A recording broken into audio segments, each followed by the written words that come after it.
hari ini Jumat pada tanggal 3 Februari 2023, Polda Metro Jaya dalam hal ini Direktorat Reserse Kriminal Khusus pada Subdit Siber telah melakukan proses pada laporan polisi yang dilaporkan sekira tanggal 10 Januari 2023.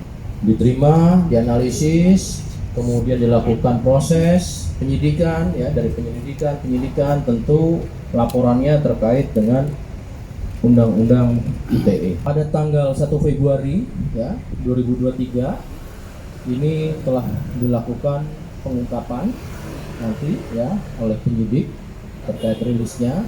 Namun dalam hal ini pelapor kita sama-sama ketahui Mas Rizky Bilar ini dengan atas nama kuasa hukumnya Mas Sadra Seswadi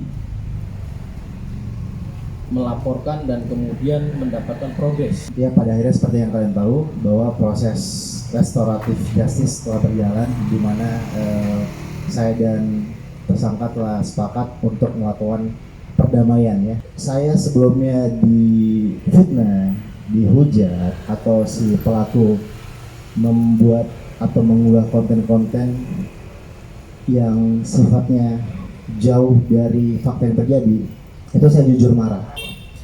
Tapi saya kesal, tapi keluarga menenangkan saya. Tapi ketika si tersangka melakukan pengancaman, bukan cuma saya yang terancam, tapi keluarga saya pun ikut terancam. Maka dari itu timbul inisiatif dari saya untuk melakukan pelaporan ya. Namun pada akhirnya setelah bertemu dengan pelaku juga meminta maaf kepada saya. Hati nurani saya berkata bahwa saya juga manusia biasa, saya juga punya kesalahan, dan kapasitas saya sebagai manusia adalah untuk saling memaafkan kepada sesama.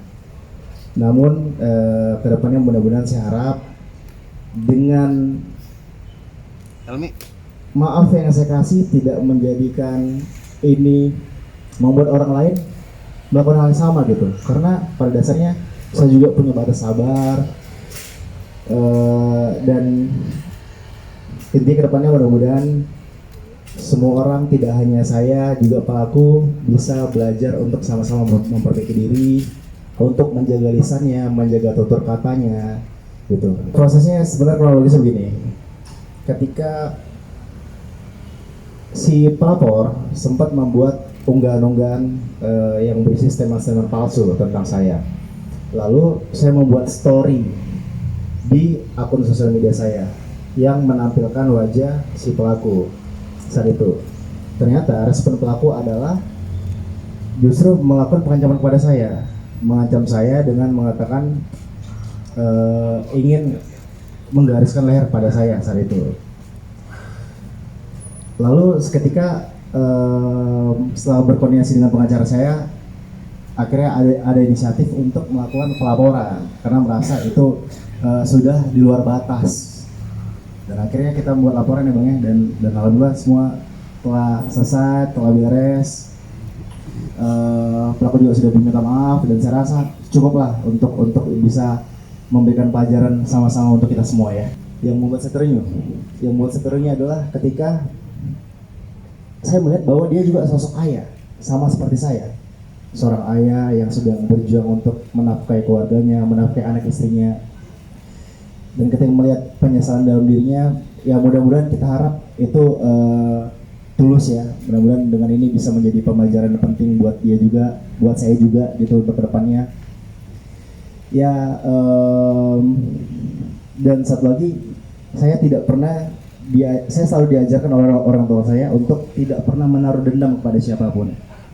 Jadi untuk pentingnya saling memaafkan, tapi perlu diingat bahwa jangan memanfaatkan atau menyalahgunakan keibuan orang lain untuk melakukan hal yang sama. Pasti saat kita melakukan restoratif justice itu kan sudah ada syarat-syarat tertentu dan ketentuan yang ditandatangani oleh pelaku. Ya mudah-mudahan pasti si pelaku akan komit lah dengan janji yang sudah kita tulis hitam di atas putih ya.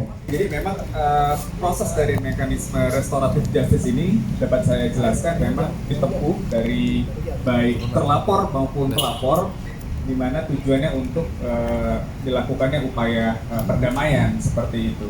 Ini perjanjian tuh tidak ada spesifik perjanjian yang seperti apa ya, cuma memang pernyataan, sifatnya pernyataan bahwa terlapor tidak akan melakukan hal yang sama lagi. Kurang lebih seperti itu yang bisa saya jelaskan. Ya baru satu orang aja, semoga tidak ada lagi ya ke depan yang begini-gini ya. Kami ingin menyampaikan ini adalah pada proses terkait dengan suatu perbuatan melawan hukum, tindak pidananya adalah Undang-Undang ITE ya. Maka itu kami juga Polda Metro menghimbau agar bijak menggunakan media sosial, saring dulu sebelum share ya. Tentunya ini menjadi pembelajaran dan edukasi. Saya ucapkan terima kasih kepada rekan-rekan media selaku perannya di situ ada edukasi, memberi informasi dan juga bahkan melakukan kontrol sosial ya. Sekali lagi ini sudah dilakukan proses dan apa yang ditempuh ini kita hargai.